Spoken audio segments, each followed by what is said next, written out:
You're not on the list. Those words hit harder than I expected, mostly because of how casually they were spoken. The event planner barely looked at me as she held the clipboard between us like a shield. Behind her, the glittering hotel ballroom was alive with clinking glasses, laughter, and the soft echo of jazz drifting from the live quartet near the stage. I blinked. Could you check again? Ashley Carter.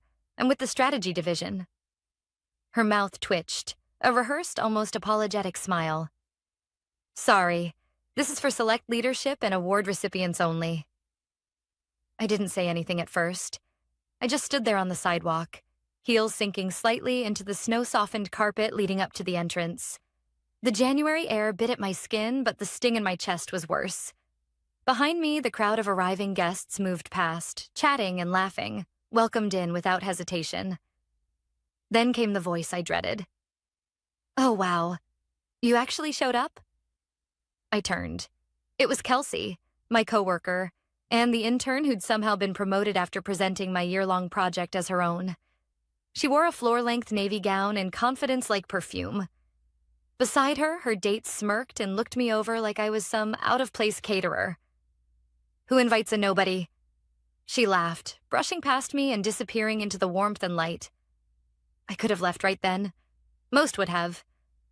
But I stood there a moment longer, letting the reality settle over me like frost on a window pane. 6 years. 6 years of late nights, hitting deadlines no one else could. Fixing systems I didn't break, building models they didn't understand. And still, I was standing outside while the people who stepped on my work were celebrated inside. Then I felt the vibration in my coat pocket. It was my phone. The screen lit up with one word. Ready? It was the message I'd been waiting for. I didn't hesitate.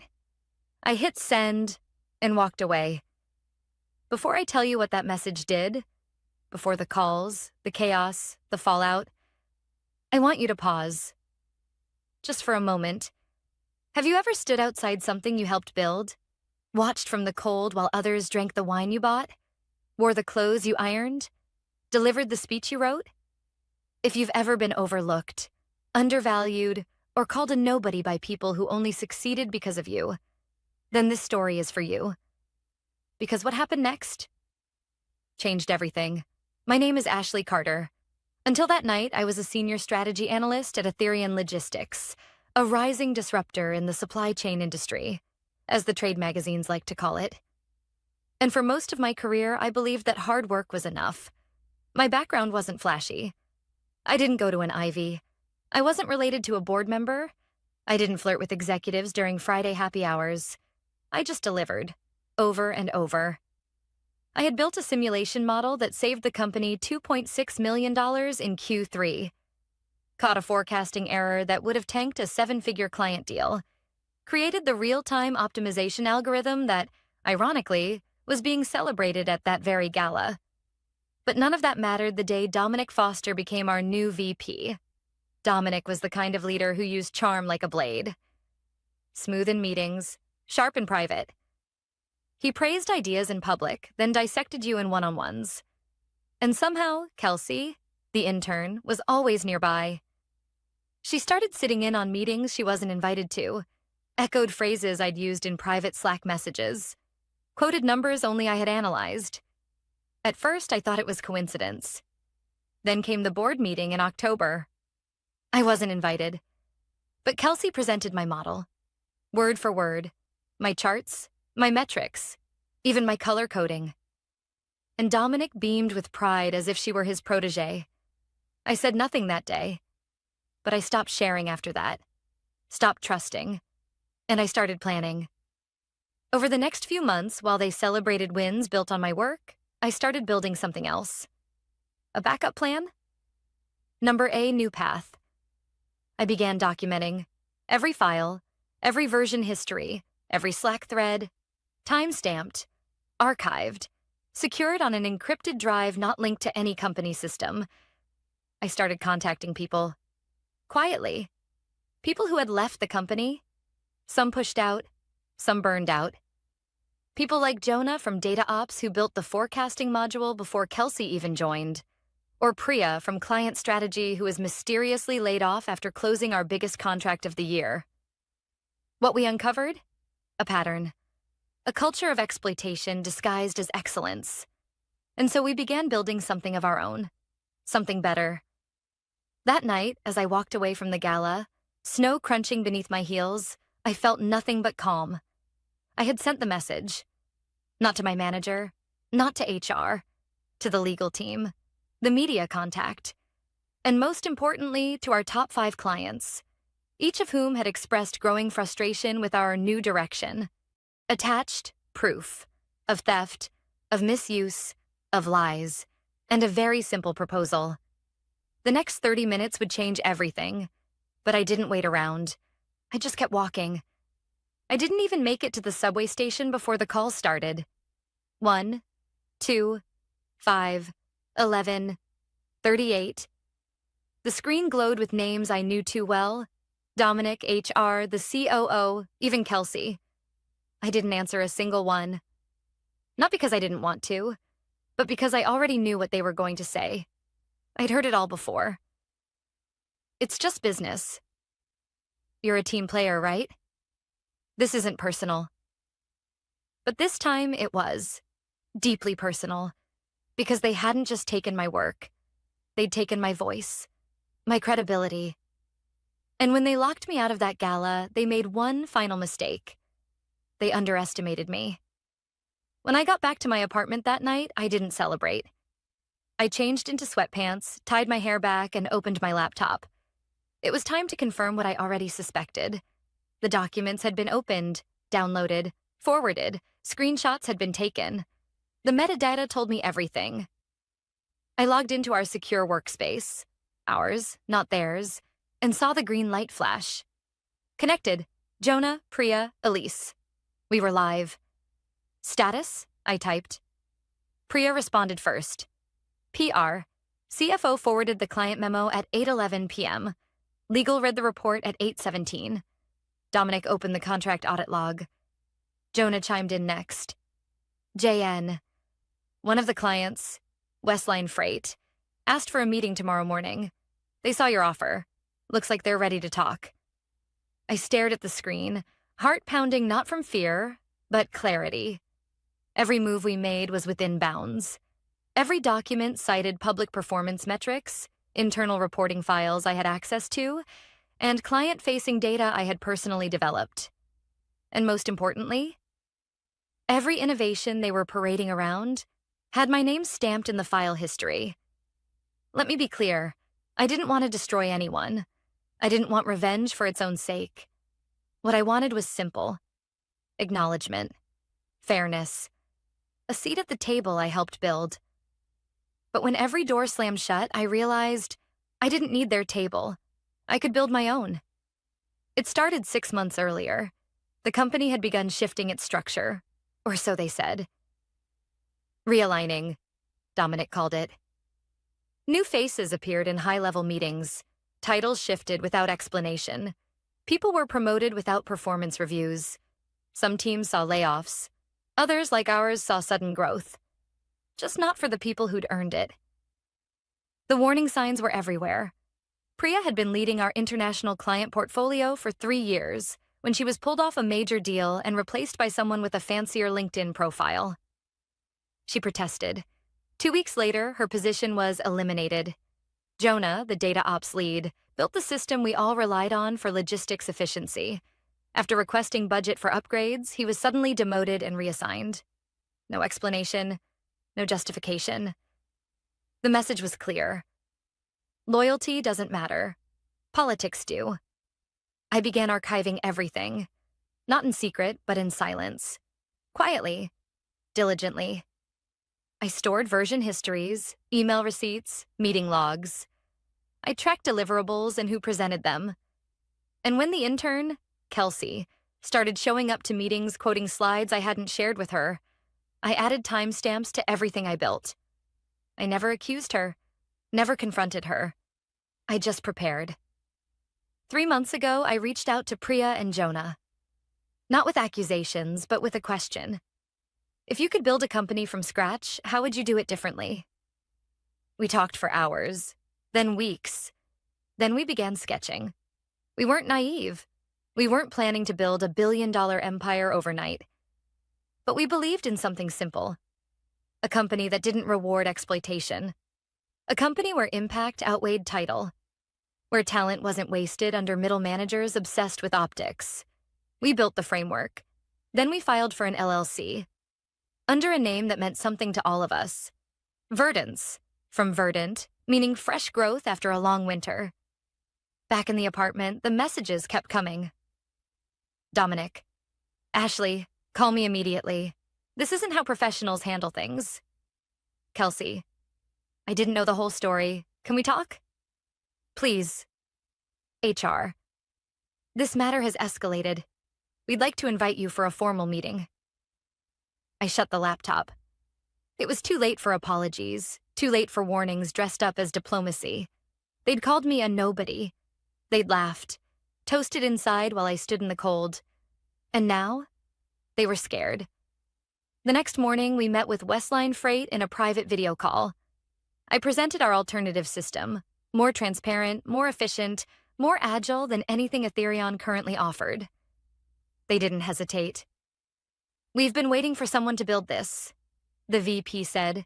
Send over the paperwork. By noon, we had our first official client. By 6 p.m., I was officially no longer employed at Ethereum. They didn't fire me. I resigned. Sent my letter in silence. No speech, no fanfare. I just clicked send and felt free. By the time I woke up the next morning, my inbox had 112 unread messages. 3 of them were from the CEO himself. 16 from legal. 1, just 1, from Kelsey. The subject line read, I think we made a mistake. She didn't know the half of it. I didn't respond. Instead, I logged into Verdance's dashboard.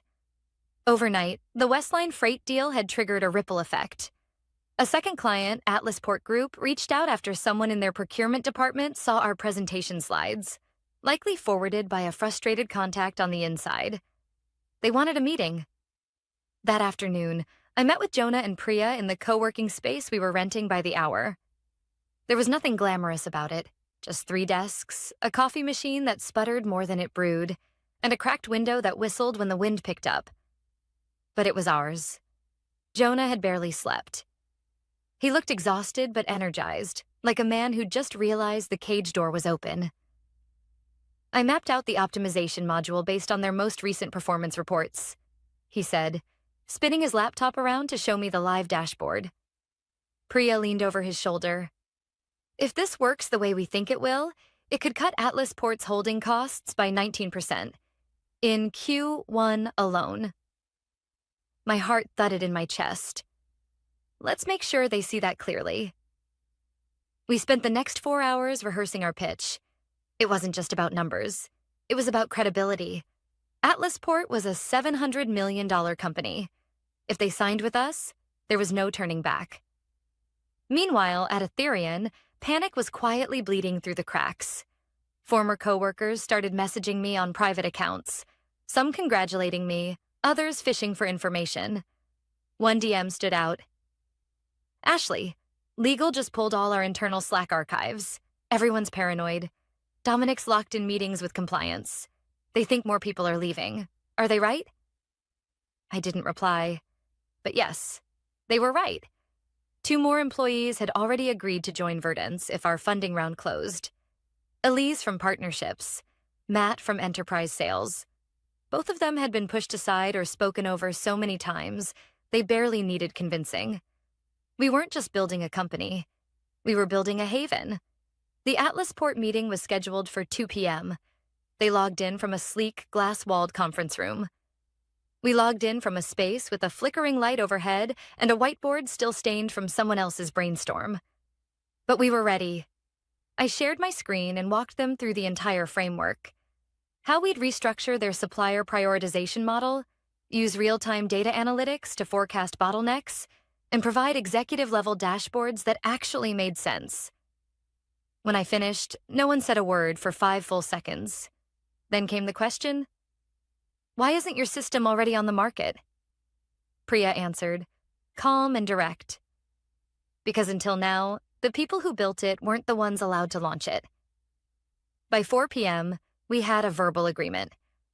At 5:37 p.m., Dominic called again. This time, he left a voicemail. "Ashley, we need to talk. Look, I know things weren't handled perfectly, but going behind the company's back, poaching clients, that's career suicide. We can still fix this if you come in tomorrow. There's a new position we've been discussing. Vice President of Strategy. We can even talk equity." He still didn't get it. He thought this was about a title. At 6:02 p.m., I received an email marked urgent. It was from Ethereum's legal counsel. The subject line: cease and desist. Unauthorized use of confidential materials. They claimed I had violated confidentiality clauses by misappropriating intellectual property. They referenced client lists, pitch materials, and optimization models. But what they didn't realize or didn't want to admit was that everything I had used was created on my personal devices, in my own time, well outside of my employment contract scope. And I had proof. Logs, timestamps, witnesses, archived Slack threads. I sent a single reply. Please refer to Clause 9.4 in my signed agreement regarding independent developments. All materials presented to third parties were created without company resources or access to proprietary files. Your team's prior written acknowledgement of this was filed on July 3rd, 8:12 a.m., confirmed by IP audit logs. Happy to provide additional documentation if necessary. I never heard from legal again. That night, I sat in bed with a takeout box balanced on one knee and my laptop on the other. On the screen was a spreadsheet titled Pipeline, Phase 2. There were 4 companies listed, all of them Ethereum clients. All of them had experienced recent issues: slow implementation, poor communication, tech stagnation. And all of them had previously reached out to me directly with questions before Dominic had ordered them redirected to someone more senior. Now they were circling back. Not because of a grudge, not because of drama, but because they wanted solutions, real ones. At 11:48 p.m., I got one last message from a number I didn't recognize. "They're losing it. Kelsey's crying. Dominic's office light has been on for hours. You've shaken the whole place." No name, no signature, just someone watching the fallout from the inside. I stared at it for a moment, then locked my phone and closed my laptop. Tomorrow, we'd meet with our third potential client, and this time, we wouldn't be renting by the hour. 2 weeks after I stood outside that gala in the freezing cold, we secured our third client. We signed the contract inside our first actual office space, a converted third-floor walk-up above a shuttered tailor shop downtown. The floor creaked. The windows stuck. The heating was unreliable, but I didn't care. It was ours. The contract was with Eastridge Freight Solutions, one of Ethereum's most profitable mid-tier accounts. They had quietly reached out to Jonah after reading about our deal with Atlasport.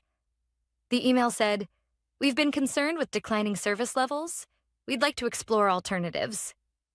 It was only one sentence, but I'd read it 5 times. Eastridge moving their business? That was the first sign Ethereum had a real problem. And still, they didn't understand what was happening. On the 3rd Friday of that month, the story broke. We had just finished a late strategy session. Jonah was ordering pizza. Priya was running through implementation timelines. When my phone lit up. Breaking. Internal shakeup at Ethereum Logistics amid client departures and former employee startup buzz. The headline hit Tech Today, then spread like wildfire. Within the hour, 4 other outlets picked it up. Our inbox was swamped with interview requests. LinkedIn exploded. Even a podcast host I'd never heard of messaged me asking for a guest slot. I didn't post anything. Not a statement. Not a tweet. We didn't have to. The next morning, I got an email from Rebecca Lang, a senior associate at Weston Capital. She'd seen the press, reviewed our background, and wanted to set up a call. We met Monday over Zoom. She was sharp, concise, and didn't waste time.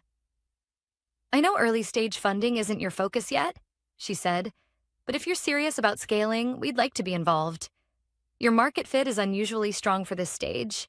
And the founding story, let's just say it resonates. She wasn't wrong.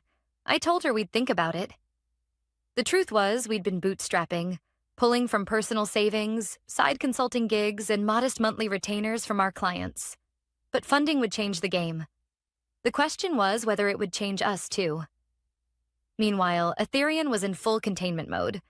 One of my former coworkers, Elise, forwarded a company-wide email she'd received. It was from Dominic. Subject: Navigating change with strength. We've experienced some recent transitions that have sparked external speculation. Please remember, we remain committed to our values of innovation, collaboration, and excellence. No single individual defines our success. Translation: Panic, thinly veiled as control. But behind the curtain, the numbers told a different story. 4 clients had left. 2 large enterprise deals were now on hold. Half a dozen key staff had either resigned or gone silent, likely planning their exits. Their stock dipped 11% in 10 days. Then came the meeting with Weston. Rebecca and 2 partners offered us a $1.6 million seed round on a clean term sheet. No grabby clauses, no creative equity traps. I should have been thrilled. But I was cautious. We spent the weekend reviewing the offer. Every detail. Every clause. I'd seen too many companies gain traction only to become swallowed by the same politics they tried to escape. That wouldn't happen here. Priya said it best. We didn't leave one broken machine just to build another. We negotiated for founder-controlled governance, non-dilutive grants for our first hires, commitment to inclusive hiring practices written into our operating agreement. They agreed. We signed the term sheet Monday morning. Verdance officially had funding. And for the first time in my life, I wasn't dependent on anyone's permission to lead. Later that week, Dominic made a public statement. Not a press release. A video. It was 2 minutes and 44 seconds long. Slick lighting. Company banners behind him. A carefully written script. Innovation is a collective journey, he said. We celebrate all contributors, past and present. We wish our former employees well in their ventures. But rest assured, Ethereum's foundation is strong.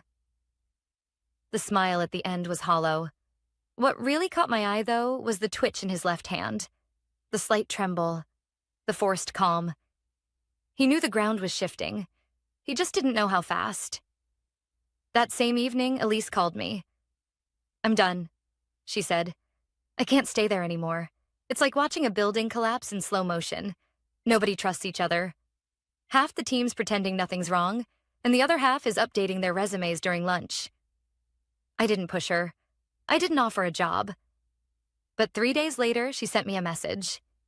If you have space for someone who still believes in building something real, I'm in.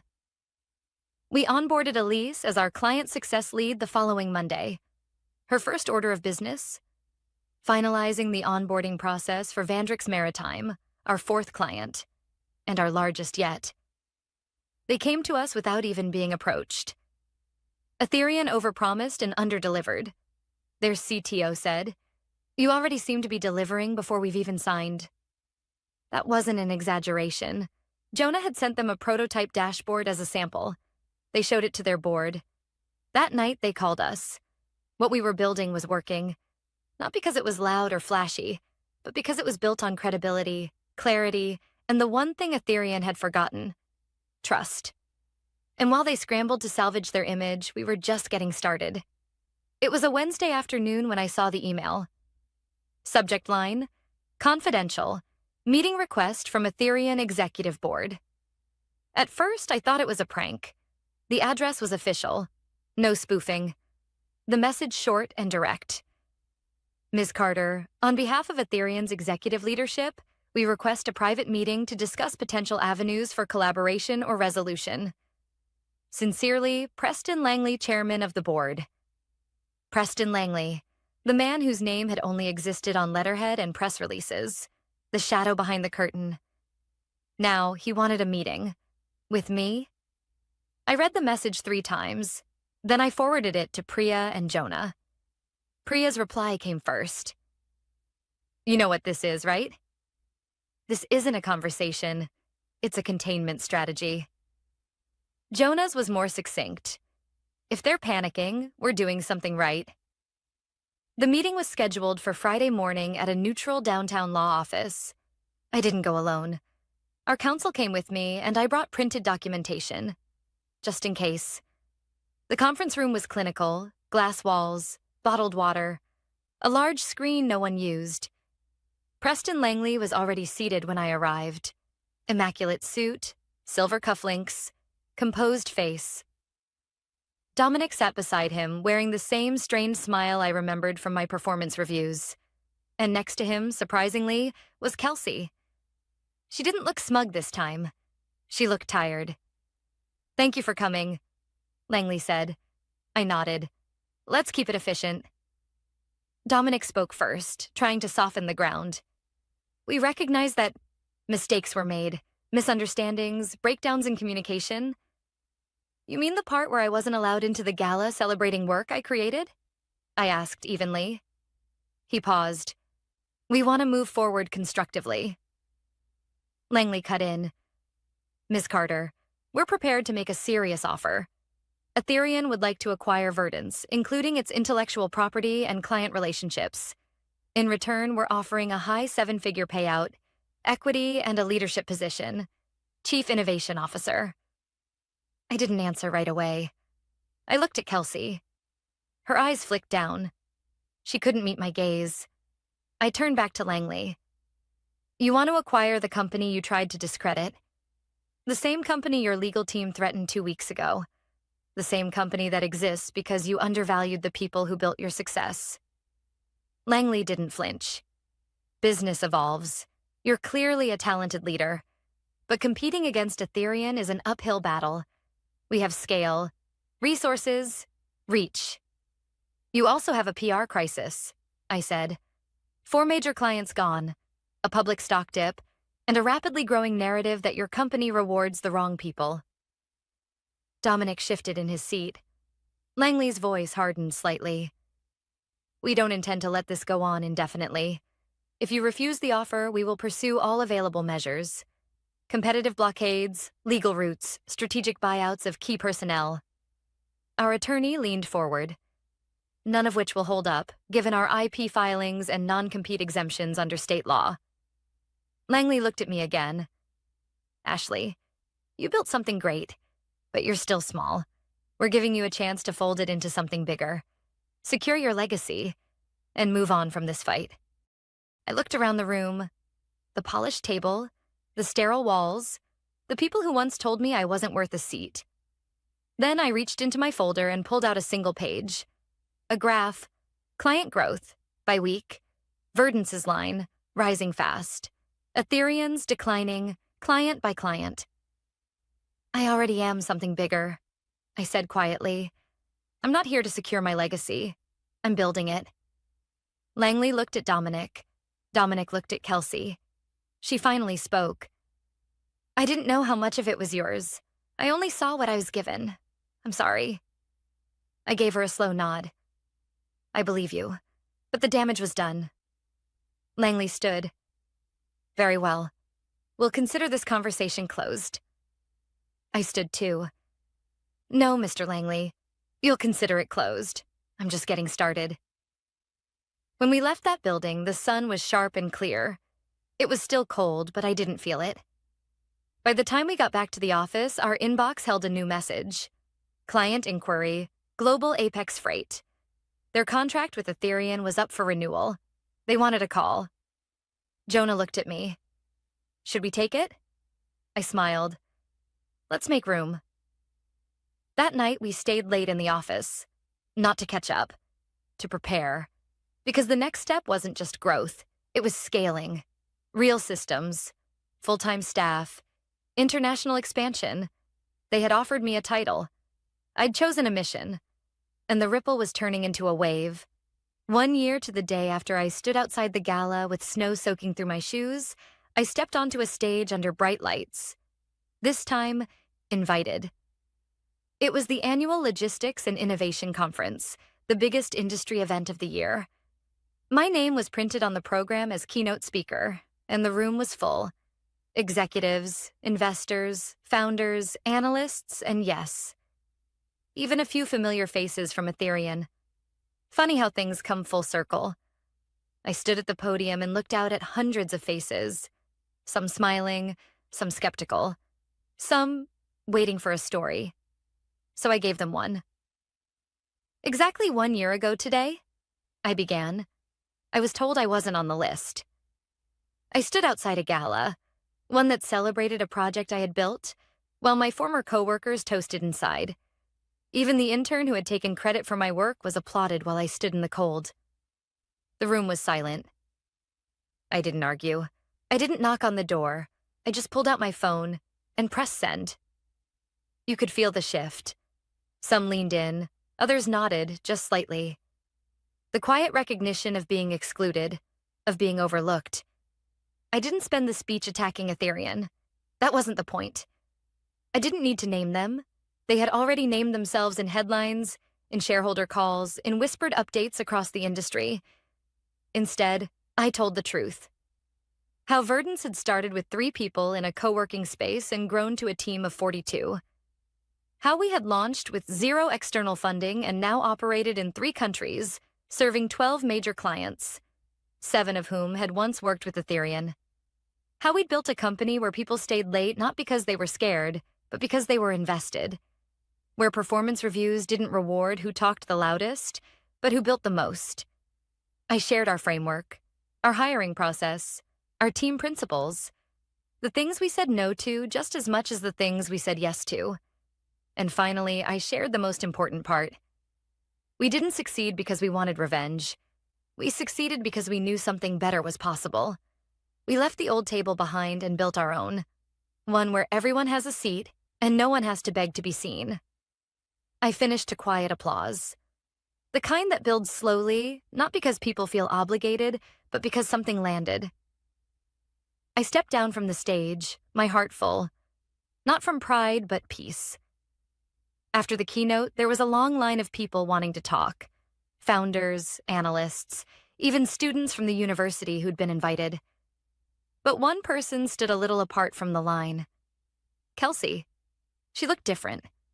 Softer somehow. Her expression was cautious, not arrogant. When I walked over, she held out her hand.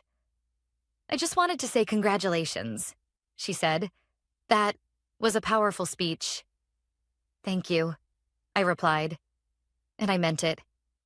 I've been at a different company since June, she added. Still trying to figure out who I am when I'm not following someone else's script. That surprised me. I hope they're treating you better. They are, she said, but I needed to hear this today. I gave her a small nod. We all start somewhere. What matters is where we decide to go next. She smiled. Good luck with Verdance. I looked around the conference center. My name on banners, people holding Verdance-branded folders, our booth crowded with curious attendees. We don't need luck, I said gently. We just need the chance to do what we were already doing all along, just in the right place.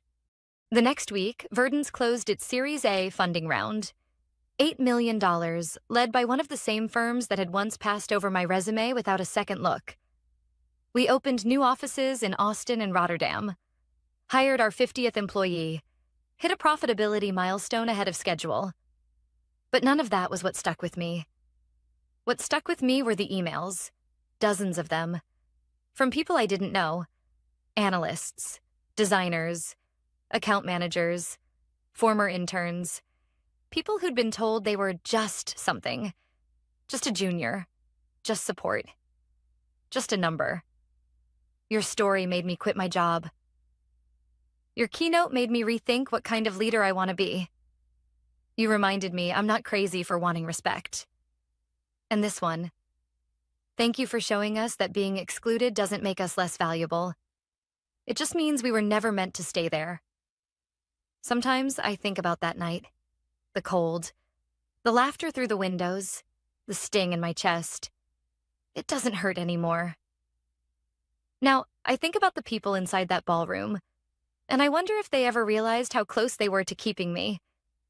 If someone had just said, "Hey, you deserve to be here," maybe none of this would have happened. But I'm glad they didn't, because being pushed out forced me to stop asking for space and start creating it instead. The real victory wasn't taking clients or headlines or market share. It was showing what can happen when you stop trying to squeeze into someone else's version of success and start building something of your own. Not in spite of being excluded, but because of it.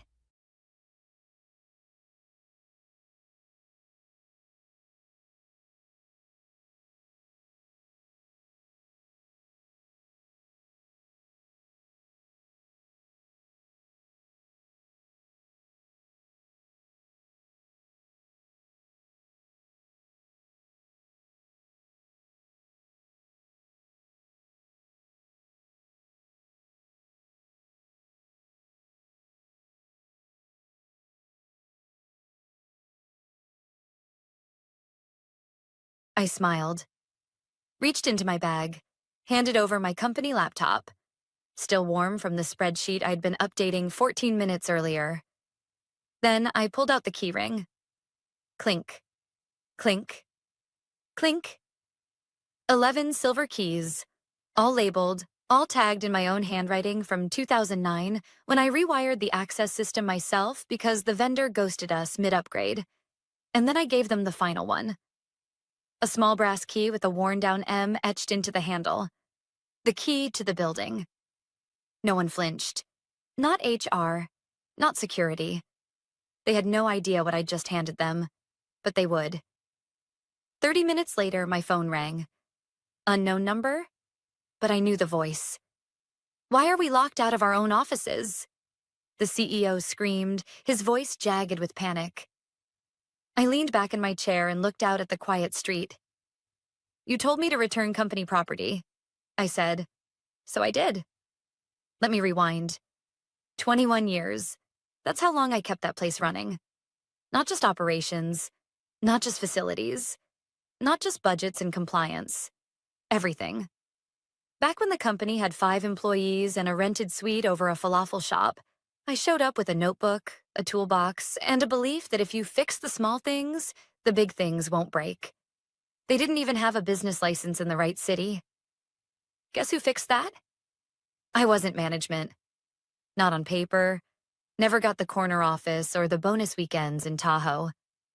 My title changed a dozen times over the years. Administrator, ops coordinator, office manager. Team mom, one CEO called me once, like that was supposed to be cute. But when a pipe burst at 3 a.m. or someone crashed the internal server by downloading 400 stock photos of smiling salad women, they called me. "Can you just," they'd say. And I always could. And I always did. You'd think they'd remember that when the layoffs started. But no, HR sent me a calendar invite with no subject line, just quick sync. Tuesday, 9 a.m., conference room C. I already knew. The office was buzzing with whispers. Budget cuts, restructuring, strategic pivots. The CEO had just hired a new branding firm to reimagine our corporate identity. Cost, $180,000. But apparently my salary was where they drew the line. I showed up at 8:55. I always showed up early. Habit. Conference room C smelled like nervous sweat and burnt coffee. Haley from HR sat across from me, straight-backed, expression practiced. Next to her, someone new from legal. Not even a hello. "We're going in a new direction," Haley said. I nodded. "Your role has been deemed redundant." I'd trained 4 people last year. One of them now had director in their email signature. Redundant, huh? They slid the folder across the table like it was an offering. 3 months severance, no acknowledgement, no handshake, no thank you. Return all company assets by end of day, the lawyer added, including keys, ID badge, electronics, and any property belonging to the organization. I just stared at them. Let the silence stretch long enough for someone to shift uncomfortably. And then I smiled. Want to know what they forgot?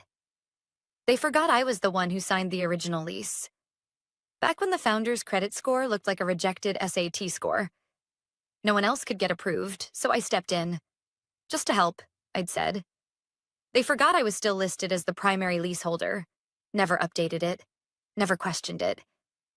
Even after they moved floors, remodeled, doubled in staff, my name remained. I'd reminded the old CEO once, back in 2015.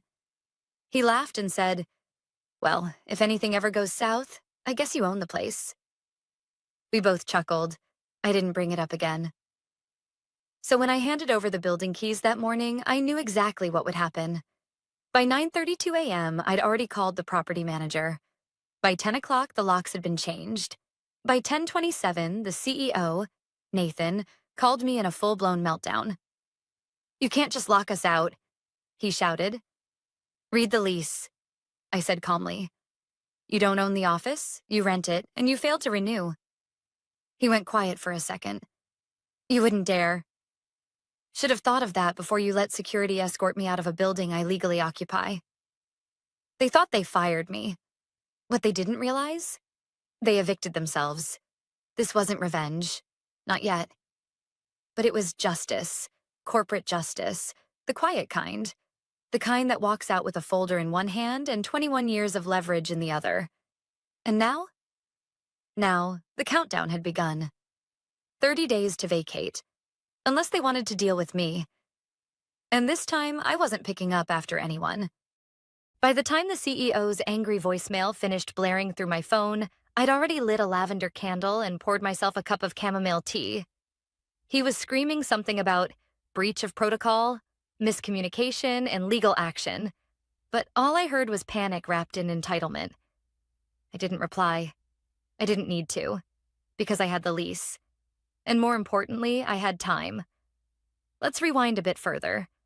Back to June when I first noticed something wasn't right. I was sorting through the monthly vendor invoices. Normally, I'd get a renewal notice from the property management company around that time of year. I remembered it like clockwork. Always a quiet little PDF attachment with lease renewal confirmation in the subject line. But this year? Nothing. I flagged it mentally. Not out of spite, just habit. It's what I did. I noticed things. Then I got curious. I opened my old Ops backup folder on my personal drive. The one I was never technically supposed to keep, but did anyway because, well, let's be honest. If I didn't, no one would. There it was. The original lease, signed July 2002. Co-signed by me. Not as a witness. As tenant of record. I'd only agreed to it back then because the founder, Jared, asked nicely. "Just until we get the credit sorted," he said. "I'll owe you forever." Forever turned out to mean exactly 14 months until the company started pulling in revenue. Then it was like I disappeared. Except I didn't. Because no one ever changed the leaseholder. Not when we expanded. Not when we moved up 2 floors. Not when Jared stepped down and Nathan took over. My name was still on every amendment, every HVAC upgrade, every renewal clause. And then I saw it. Section 4B. If lease renewal is not submitted in writing by the lessee within 30 calendar days of expiration, the tenancy reverts to month at property management's discretion. Failure to maintain active tenancy may result in forfeiture of occupancy rights and priority tenancy reallocation. In other words, they missed the deadline. And I still had control. That was June 3rd. They fired me on July 1st. I could have warned them. Sent a quiet reminder, a nudge. Hey, just checking on that renewal? But they didn't even look me in the eye during my termination meeting. Didn't thank me. Didn't acknowledge the 2 decades I gave them. Just handed me a standard form letter and walked me out like a temp. So no, I didn't remind them. I waited. And on August 1st, with the renewal window long closed and no communication from them or legal, I walked into the property manager's office. Calm, collected, and carrying a manila folder labeled in black Sharpie. 2002 to 2025. Lease control, Harkins. Thomas, the property manager, blinked at me like he was seeing a ghost. Miranda? In the flesh. He pulled up the records while I unpacked the documents, laying them out like a courtroom drama. Lease, amendments, email printouts, signed service agreements. All roads led to me. When he saw the missing renewal confirmation, he looked up slowly. They didn't send anything. Nope. And you're terminating? Yep. He ran a hand through his thinning hair. This is gonna get messy. That's not my department anymore, I said. By the time word reached Nathan, it was already too late. Locks were rekeyed, mail was being redirected. A new tenant, an AI health startup called Neuromint, had already signed the next lease at double the rate. Apparently, they'd been waiting for a chance to get that office space for months. All they needed was a vacancy. And I'd just created one. That evening, I got a call from Lenny, my longtime friend and real estate attorney. He'd helped review the lease when I first signed it, back in the days when we both still had landlines and wore beepers to work. You sure you want to go through with this? He asked. They made the decision for me, I replied. I wasn't looking for revenge. I wasn't even angry anymore. What I felt was clarity, and the kind of liberation that only comes after years of being overlooked. They forgot the rules. I remembered every clause. They discarded me. I held the deed to the building in my drawer. They underestimated me. I let them. And now? Now the countdown was real. 28 days to vacate. And the clock had already started. Back at the office, chaos was beginning to boil. Nathan called the property manager. Got nowhere. Haley from HR emailed me, cordially, asking if I'd be willing to assist in resolving a sudden real estate oversight. I didn't respond. Instead, I updated my lease termination file and added a sticky note. Do not engage. Let the paper do the talking, because they may have fired me, but I still held the pen. The first real sign of panic came 3 days later. It wasn't the flurry of emails from Haley's HR team or the sudden uptick in LinkedIn messages from people who had once walked past my desk without so much as a good morning. It wasn't even Nathan's third voicemail, which alternated between fake concern and veiled legal threats. It was Dan from facilities, the only person in that building, besides me, who ever knew where the breaker box was without asking. He texted at 7:46 a.m. Hey, Miranda. Did you change the HVAC provider login? I stared at the message for a long moment, coffee mug in hand. The question felt simple, but what it really meant was something else entirely. It meant, the building doesn't know how to breathe without you. Back when we first moved into that space in 2010, the HVAC system was a disaster. Old coils, miswired thermostats, and a basement unit that looked like it had survived World War II. The vendors were useless, overpriced, and mostly forgot we existed. So I learned it myself. Spent a weekend crawling through manuals and YouTube tutorials, translating technician language into something usable. Created a custom binder with colored tabs for every vent zone, pressure reading, and sensor quirk. Nobody asked me to do that, but everyone relied on it. By 2012, we stopped outsourcing entirely. I negotiated the service contracts, managed the accounts, and rerouted the payment structure through a shared ops business account, under my name with full administrative access. Nobody ever changed that. So when Dan tried to log in, only to find that the two-factor authentication was routed to a number no longer on the company payroll, he messaged the only person he trusted to tell the truth. Me. I didn't answer right away. Not because I didn't want to help Dan. He was one of the good ones. Quiet, competent, never talked down to me even though he was 20 years younger and built like a lumberjack. But because I needed them to feel it. Just a little. To feel what it's like when the lights flicker and nobody knows which breaker trips when the espresso machine and server rack are both running. To feel what it's like when you fire your infrastructure and then realize your infrastructure had a name. By Friday, the signs were all there. The printer jammed on floor 2. Nobody could fix it. The cleaning service didn't show up. A notice from the city arrived. Overdue utility payment. They'd apparently been trying to route payments through an old P.O. box that was deactivated 3 years ago. Every system, every tiny cog I'd maintained in total silence, started stalling. And that's when the panic turned into desperation. That afternoon, I got a call from a number I didn't recognize. It was Lisa, one of the newer execs in the finance department. We'd only exchanged a few pleasantries during her onboarding, but I remember she brought in donuts for the team one morning and made sure to leave one at reception for me. "Miranda?" she asked hesitantly. "I know this is awkward, but I was wondering if you had a minute." There was something in her voice I hadn't heard in a while from anyone in that company. Respect. And maybe, just maybe, remorse. We met at a small cafe halfway between my house and the office. Neutral territory. She wore business casual. I wore jeans and the cardigan with the fraying sleeves I refused to throw away. She didn't waste time.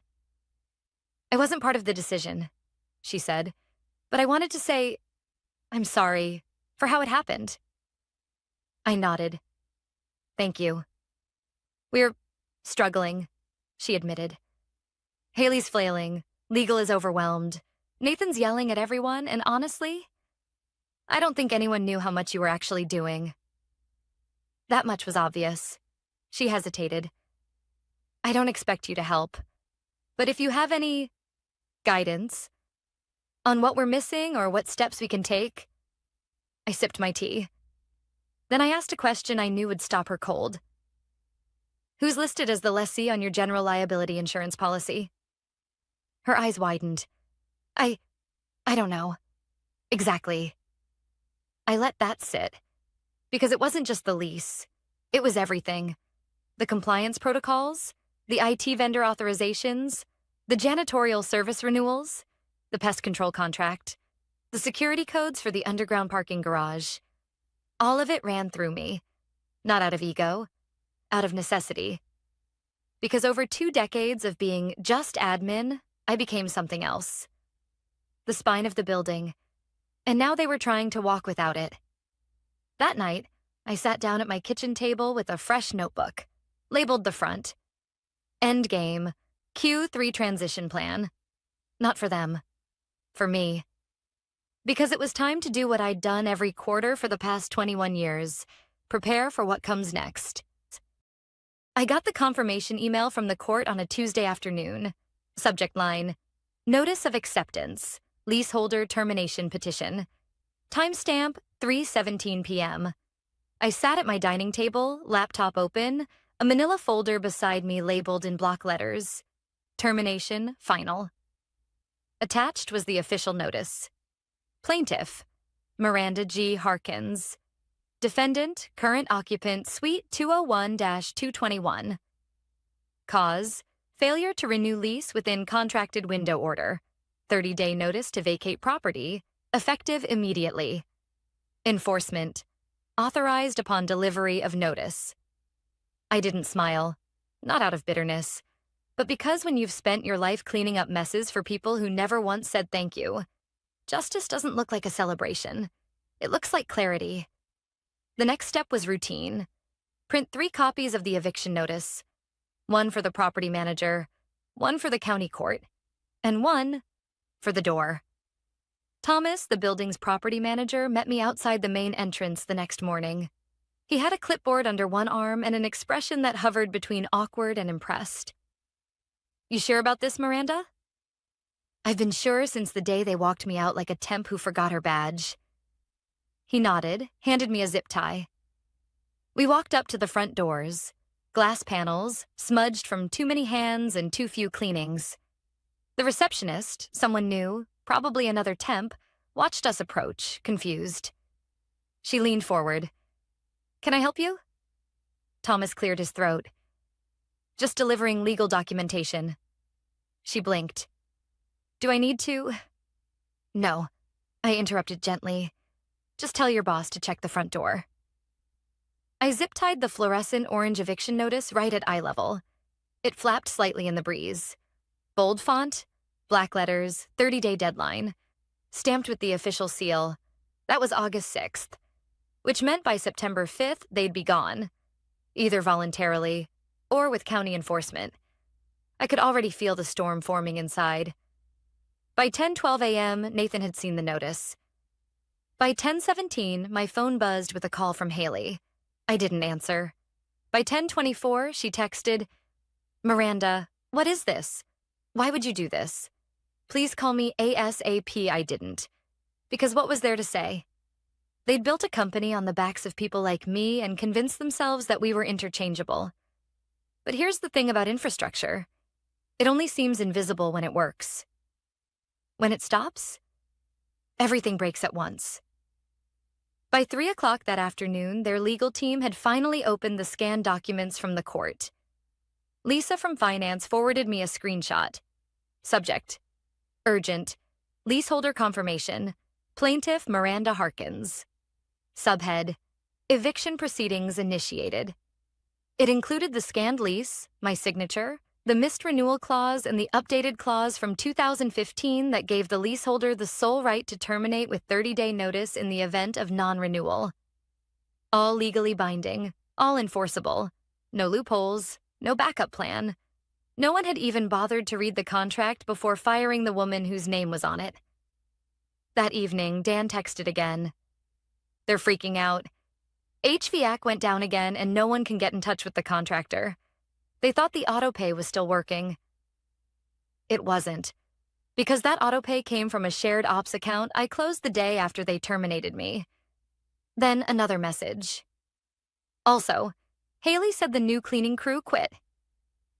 Something about unpaid invoices from last month? Yup. Because that contract was under a month-to-month agreement, I managed directly. They hadn't even updated the payment info. One by one, the pillars were crumbling.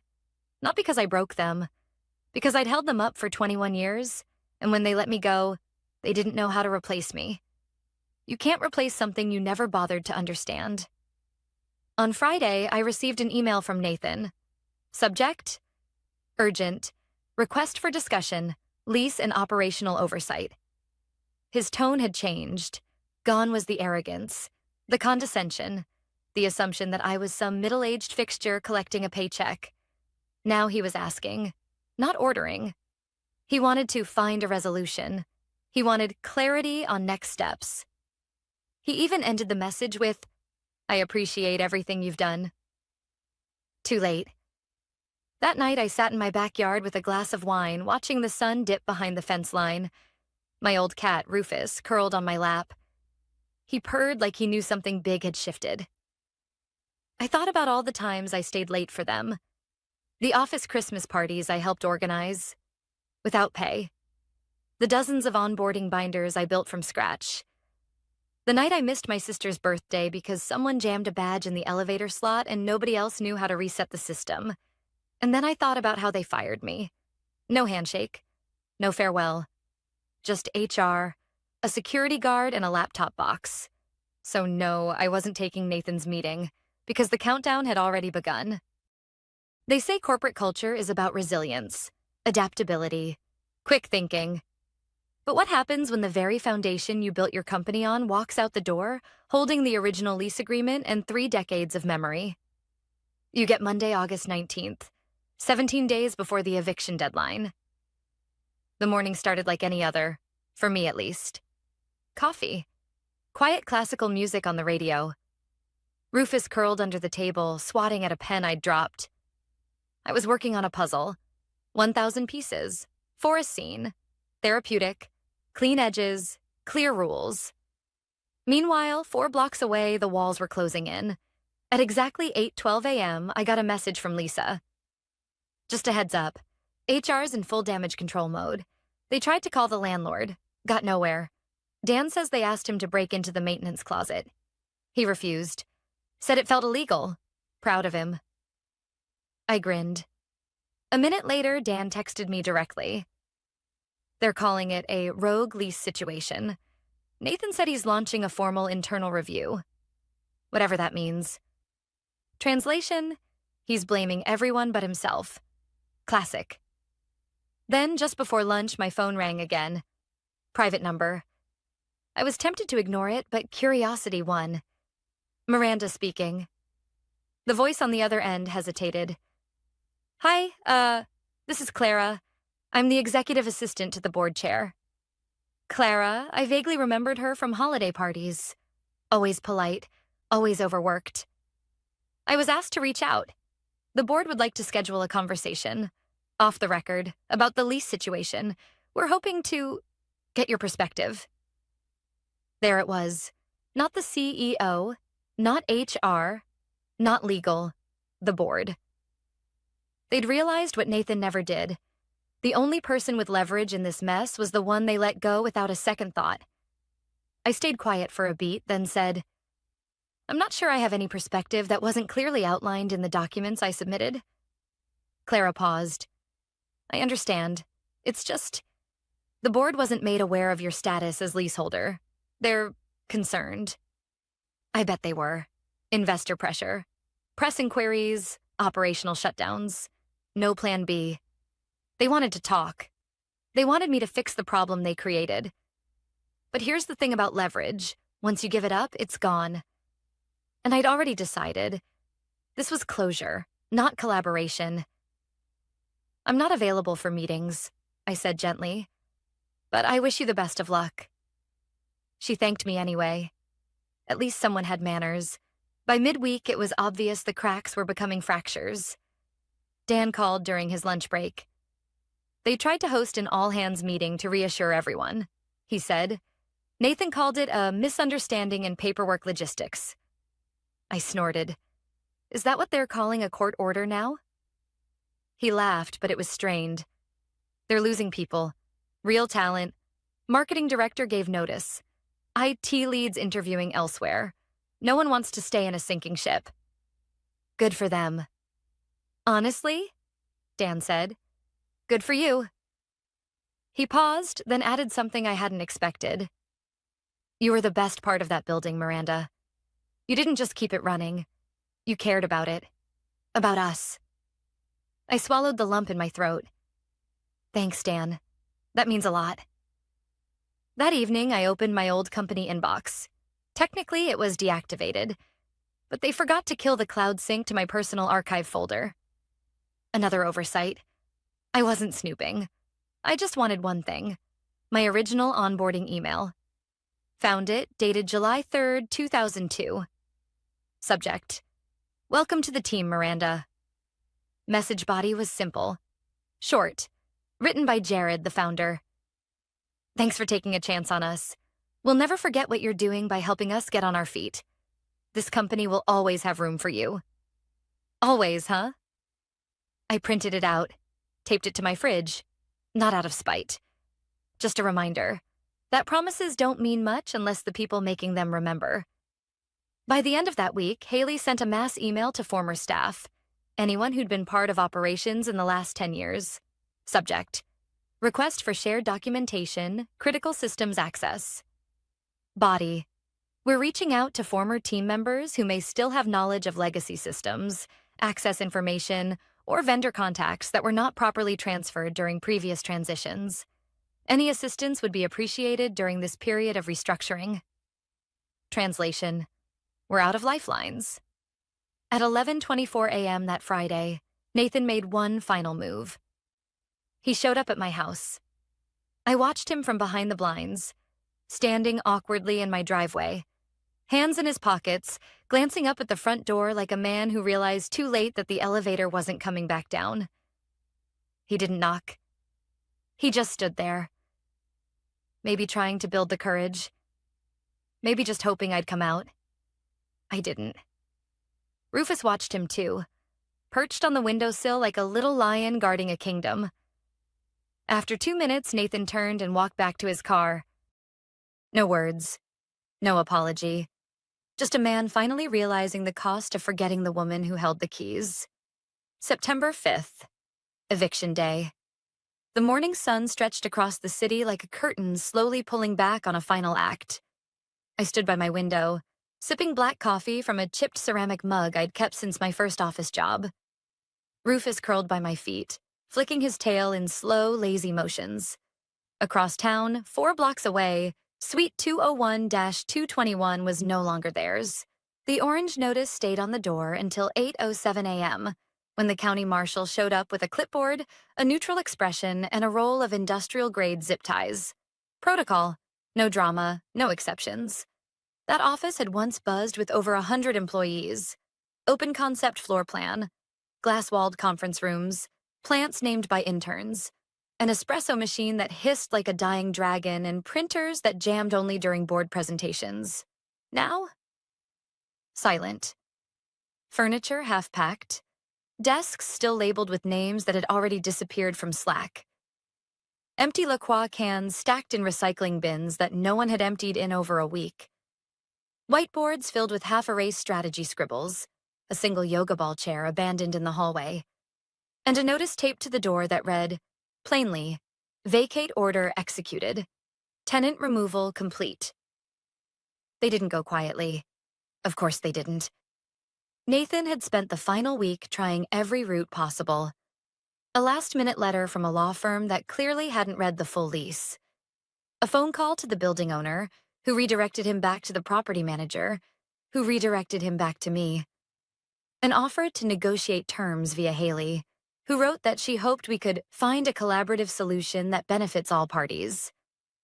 I didn't answer that one either, because what was left to say? I hadn't sabotaged them. I hadn't leaked anything. I hadn't aired their laundry or rallied angry ex-employees. All I did was stop holding the door open. And without me, the whole place shut down on its own. Dan texted me that morning. It's over. They're gone. Place looks like someone unplugged the ambition and forgot to charge it again. He sent a photo. Empty floors, chairs stacked in corners, the ghost of an empire that forgot who built its foundation. Then a second photo. It was my old desk. Still there, shoved near the break room. A small framed photo of my dog sat on the shelf. I hadn't even realized I'd left it. Underneath it, a sticky note. Miss you already. Dan. I walked to the closet in my hallway and pulled out the folder labeled closure. Inside, all the documents. Lease termination confirmation, final payment receipts, eviction order acknowledgement. The contract from Neuromint, the AI startup moving in next week. Clean, clear, sealed. The new tenants had already begun painting the walls. Something fresh, muted, modern. They'd sent me a gift basket. Artisanal tea, a handwritten note. Thank you for making space for us. We'll treat it well. They even asked if I'd consider consulting during their transition. I said I'd think about it. At 12:34 p.m., I got one final email. From Nathan. No subject line, no caps. Just, I made a mistake. You didn't deserve how we treated you. You were more than just staff. You were the structure. I didn't see it. Until it was too late. No request, no question. Just words. That was the first honest thing I'd heard from him in years. I stared at it for a long time. I didn't reply. Some doors don't need reopening. That evening, I walked to the kitchen drawer, reached in, pulled out the old brass key, the one with the worn M etched into the handle. It didn't unlock anything anymore, but it had once unlocked everything. And now, it was mine to keep. Not because it gave me access, but because it represented value. Proof that I'd been there, that I mattered, even when no one noticed. I hung it on the small hook next to my front door, right between my first paycheck stub from 1981 and the handwritten note Jared gave me the day we moved into the downtown office. This place only works because of you. Don't let us forget that. They forgot, but I didn't. You see, this story isn't about revenge. It's about being erased. Quietly, systematically, until one day you're just gone. And they don't even feel the difference. Until everything falls apart. And then they remember. Too late. It's about leverage. Not the kind you swing around. The kind you earn. Quietly. Over time. Piece by piece. By being the one who shows up early. By fixing the leak no one else notices. By remembering the password. By holding the key. The next morning, I took a walk downtown. passed by the office building out of curiosity. The new sign was already up. Suite 201-221. Neuro Mint Headquarters. The windows were clean. A delivery truck was parked outside. New beginnings. I didn't stop. Didn't linger. Just smiled, took a sip of my coffee, and kept walking. Wind in my hair, peace in my chest, closure in my pocket. Because I gave back everything they asked for. And I left with everything they didn't even know I owned.